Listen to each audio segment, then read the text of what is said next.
প্রাথমিকভাবে এই ঘটনার সাথে যারা দোষী তাদেরকে আমরা চিহ্নিত করেছি। সেই জন্য আমরা গার্ড যে দুইজন ছিল তাদেরকে আমরা বরখাস্ত করেছি। আর এছাড়া স্টেশন মাস্টার যিনি আছেন তারও গাফিলতি আছে কিনা সেই ব্যাপারেও আমরা তাকেও এই ঘটনায় দায়ী আমরা করছি। আর আমরা দুটি তদন্ত কমিটি গঠন করা হয়েছে, একটা বিভাগীয় আর একটা জোনাল।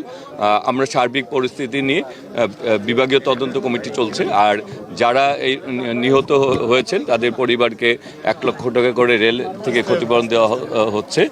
আর ইতিমধ্যে জেলা প্রশাসকের থেকে তাদের পরিবারকে নিহত পরিবারকে 25,000 আর এমনি অন্যদেরকে আহতদেরকে 15,000। আর এছাড়া আমাদের মাননীয় প্রধানমন্ত্রী জনাব তারেক রহমান তিনি সার্বক্ষণিক খোঁজখবর রাখছেন এবং স্বাস্থ্যমন্ত্রীকেও নির্দেশনা দেওয়া হয়েছে যাদের চিকিৎসা প্রয়োজন, ঢাকা নিয়ে যাওয়া প্রয়োজন হলো তাদেরকে যাতে সেই ব্যাপারে স্বাস্থ্যমন্ত্রী আমার সাথে কথা বলছেন। যাদের গাফিলতির কারণে এই ঘটনাটি ঘটেছে সেই ব্যাপারে আমরা সর্বোচ্চ শাস্তিমূলক ব্যবস্থা গ্রহণ করছি।